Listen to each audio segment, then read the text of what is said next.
Right, well, I'm on the way down to Wrocław. It's a night ride, as you can tell. I'm going to go to Namysłów as I did last year. If you want to see my last year's Namysłów film, then look up Namysłów, Namyslow, and Usenet posts. If you want to look up anything on my channel and write Usenet posts and the keyword that you're looking for, what might have been in the title or in the description, it should come up. That's usually the way I actually find my own stuff, because there's so much of it, of course, that I'm not always able to remember what I've done and what I haven't done sometimes, so it's got to the point where I can't always remember, and I'm getting some pleasant surprises when I look back at my own stuff. It's now been, of course, in fact yesterday at the time of filming, or is it even today? Difficult to tell. What day is it today anyway? Well, it's today, isn't it? That's right. Today is the 22nd. I think that either the 21st or 22nd from memory of February 2006. So 4 years ago I joined YouTube. Up until that, well, I suppose I'd started to put up some comments and things on people before that, but also I think it was pretty much at that time I uploaded my first films. But I mean, I just had a few little bits of films around, because I just worked out how to use my then Fuji Fine Pix as a video thing. That's an interesting thing. I've got some memories from that place actually. Osiek. This is near where the Warta has its the Warta River in Poland has its source. So I've now been on 4 years, and in the course of those 4 years I've done 900, something like 935 videos that have gone up, of which about 25 have come back down again for one reason or another. I don't always keep the stuff up that I do. I mean, overwhelmingly I do keep it up, but then occasionally if I've gone a little bit too far, I think afterwards then maybe take it down.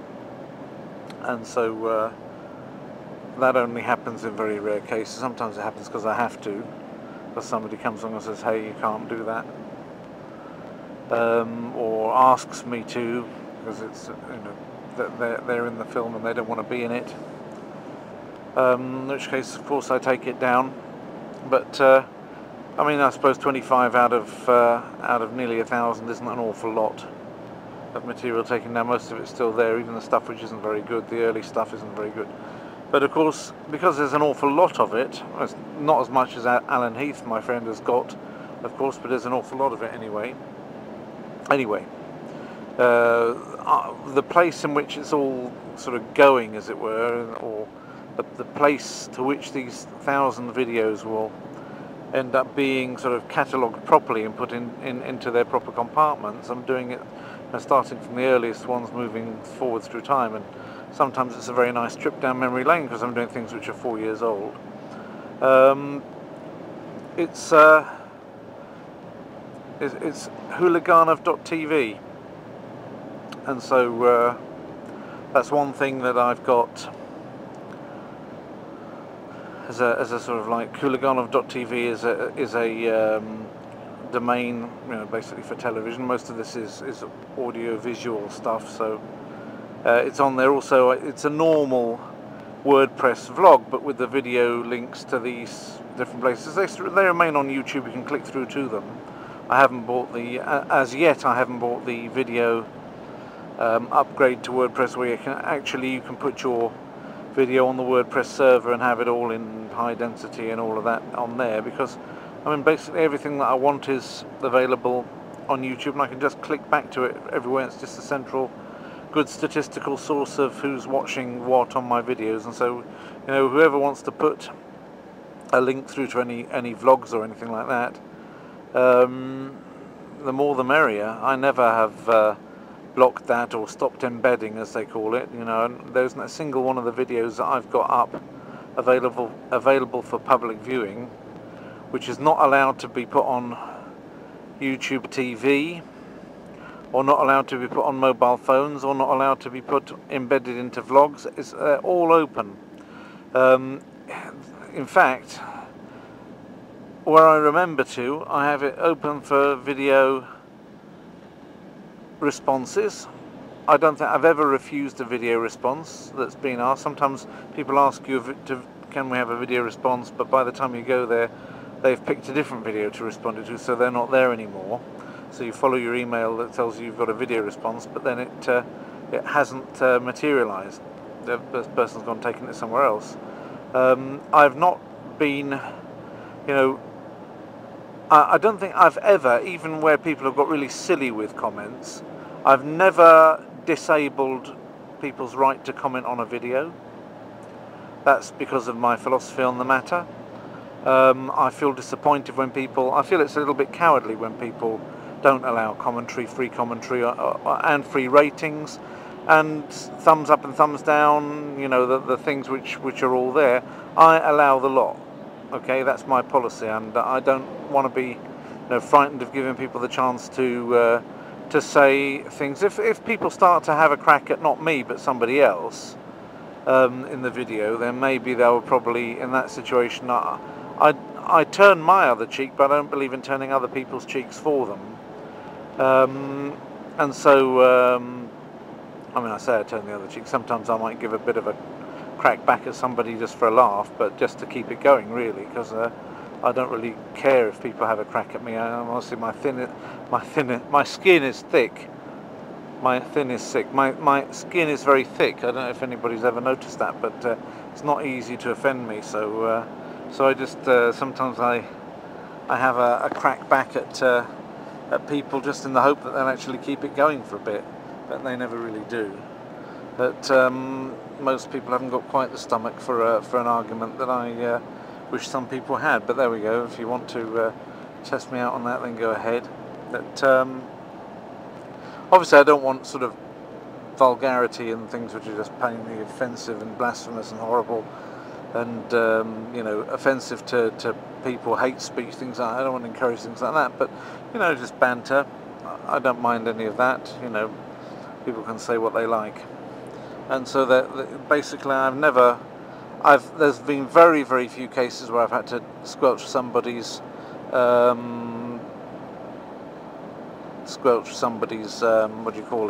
comment. There are very, very few people in my block list. There's one or two. Very, very few.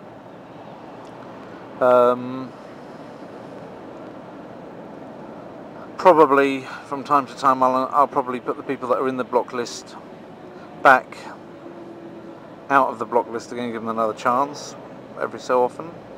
I've never reported anybody for being unpleasant towards me to any YouTube authority. I've never done that, and I don't think I ever would. Not into net copying or any of that other nonsense. So that's basically the way that I see, open, freedom of speech and all that. These are the things which I like about the internet. Same as I don't ever try. There's no donation badges anywhere on any of the stuff that I do. It's possible that I would like to live one day as an author, or change, as I get closer to retirement. Not just yet, maybe, but in the future, perhaps live from writing. And so it may well be that when it comes to actually writing things, when it comes to actually writing books, that I might start charging for something there. But these won't be things which are actually especially needed, because everything that you need to know will be on the videos anyway, and the videos will always be free. So if I spend a lot of time writing, which is harder work than doing videos, I suppose, then I might, obviously if you actually put a book into printed form, you can't afford to give it away like you can in electronic form. So those things, there might be things in there that I'll say, if you want to buy this, you can buy it. Yeah, but as far as videos are concerned, I don't want to do that, and I don't want to ask you for your donations either. Sometimes I've suggested charities that people might want to donate to, but That's entirely up to you.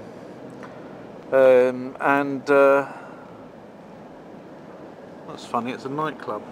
Looks like one of those dusk till dawn places. I don't suggest you should go in there.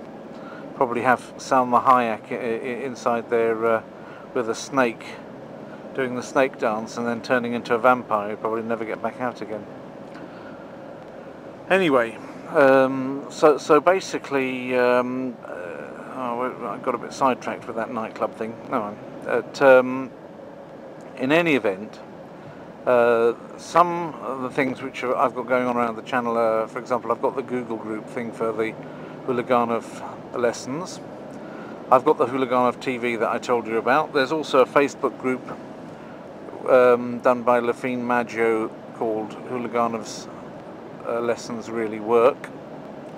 So that exists as well. Occasionally I'll go on there, I suppose, though I don't do it all that often. But I hope that people will talk amongst themselves and help each other. That's one thing. But what I'd really like to ask my friends here on YouTube to help me with is one little project that I have.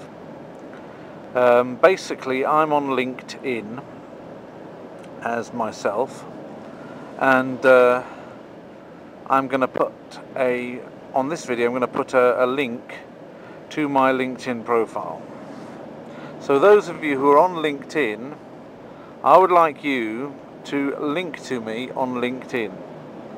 Okay, and I've also got a group for linguists and polyglots which I've started, which I'm hoping will take off and be a really nice place that people can actually have a discussion about languages, about learning languages, about becoming a polyglot, and that people who are polyglots or people who want to be polyglots can compare notes on it, if you like.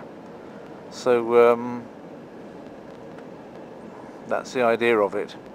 And I'm going to put a link to the to my LinkedIn profile, if you like, at the side of this, and I'm going to ask everybody who is on LinkedIn to link to me and make me their sort of contact, if you like,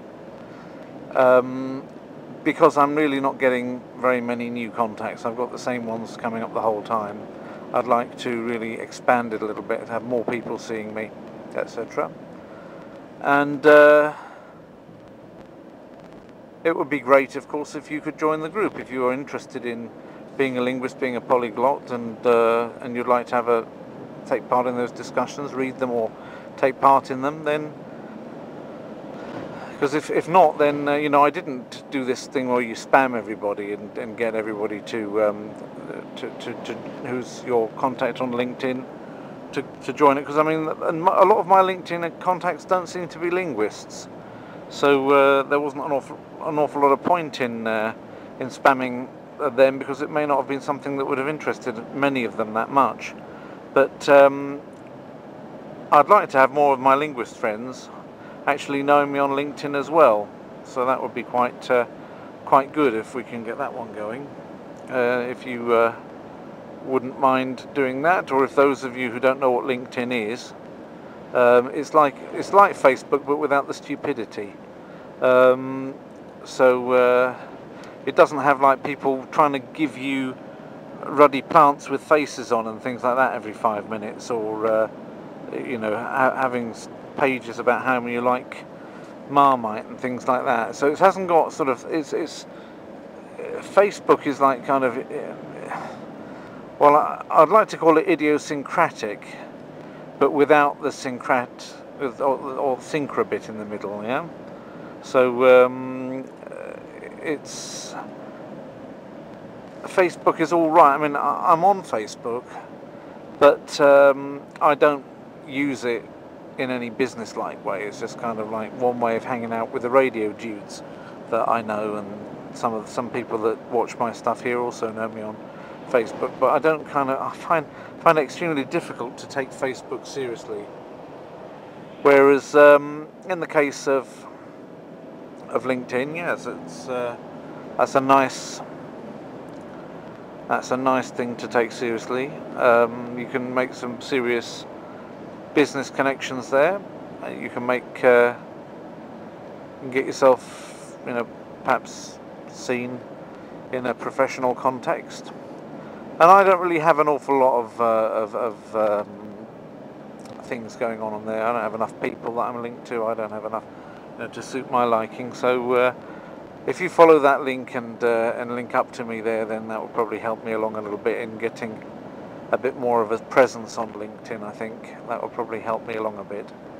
So I don't ask for help that much, but I'm sure that some of you will be very anxious to take that chance to help me back a little bit, because many of you say that I've helped them a lot, and I think that's actually possibly true in some people's cases, because I think that giving the goal list method out and things like that does actually help. It is a very helpful method, and a lot of people find that they save a lot of time, that they do an awful lot more with their language time by following that method, and also that they've had entertainment from the Hooliganov videos and the other videos that I do. So if you want to do a little thing to help me in return, then if you can go on LinkedIn for me and encourage other people as well to link up to me, then on LinkedIn, give me a bit more of a presence on LinkedIn, then that would be, I believe that would be quite helpful for me. So I just ask you to help me with that.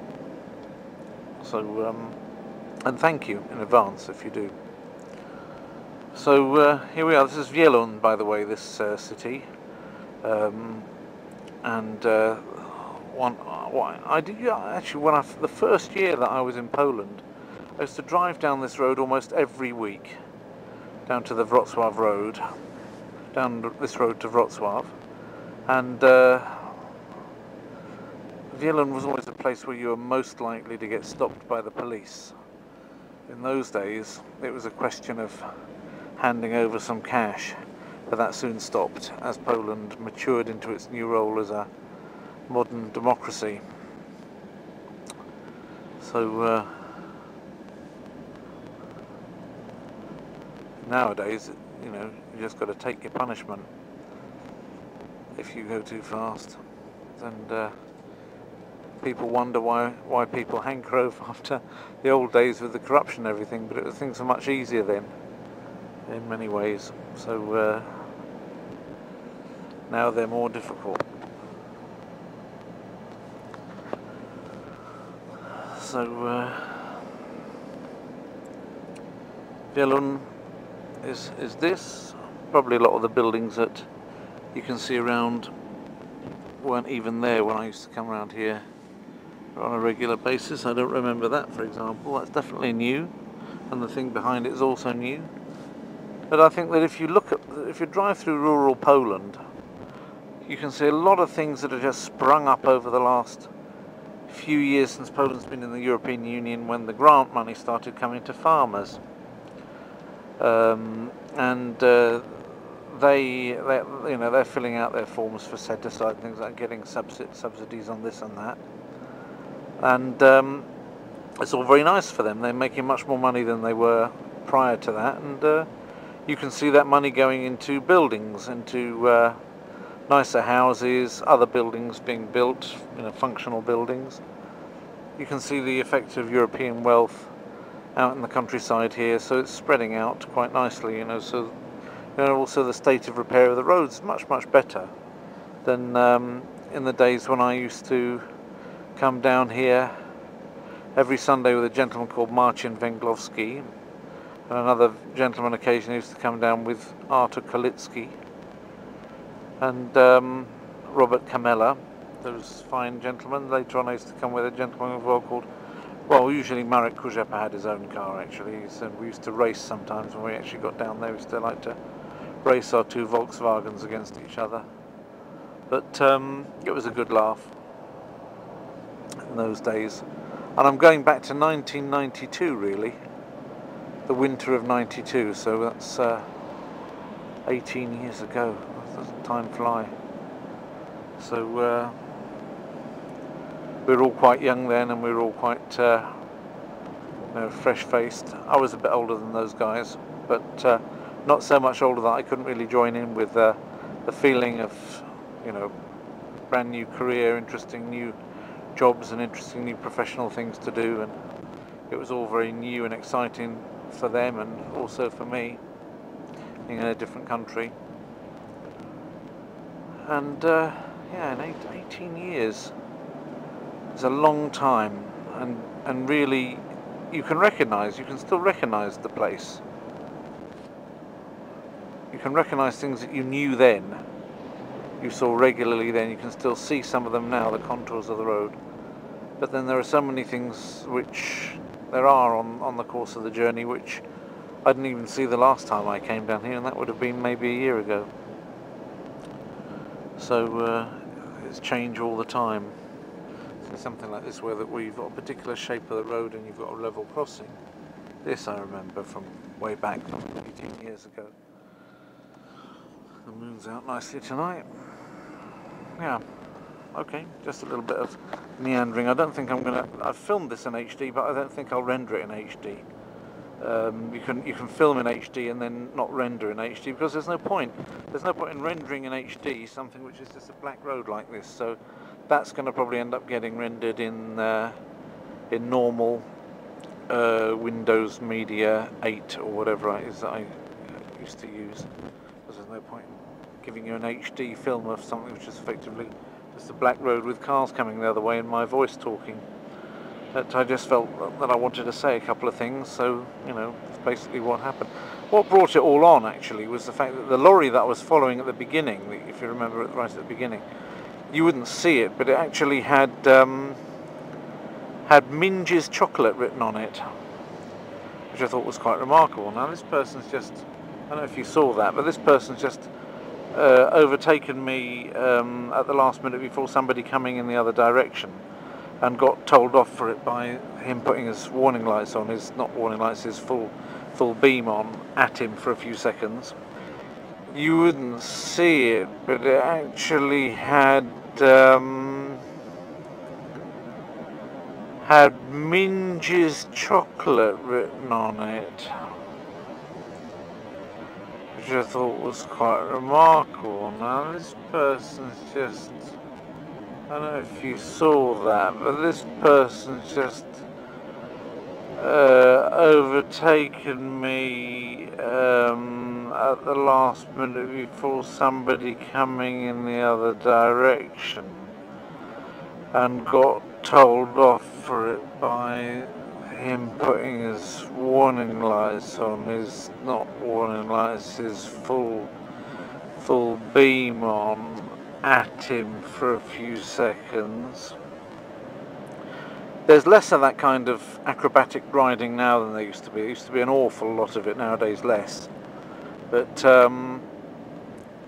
actually a colleague of ours recently, a colleague of mine from the IT department of our firm, very recently actually was doing something like that.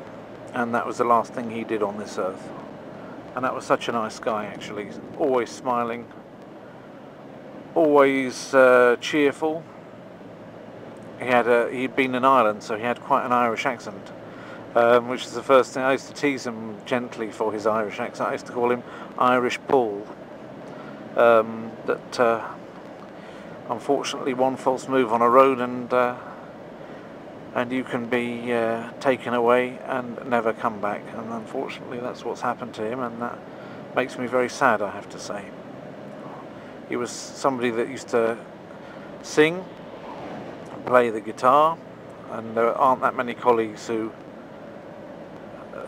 do that, and so I used to enjoy, you know, we used to gravitate, if there was any kind of company trip, then the people that liked singing would be gravitating around the few that were playing on the guitar and singing, and he was one of them. He was one of the best people at that, and that's something that I'm always going to miss, actually, when we go away and when there's singing and that going on. That'll be the time, I think, when I think me and other people will probably miss him the most. Anyway, it's a sad thing to talk about. But I didn't know him for long. There are others that have worked with him for years in the same room, and of course they're completely devastated right now. And that's just not even talking about his girlfriend and his family, what they must be going through is just doesn't bear thinking about, really.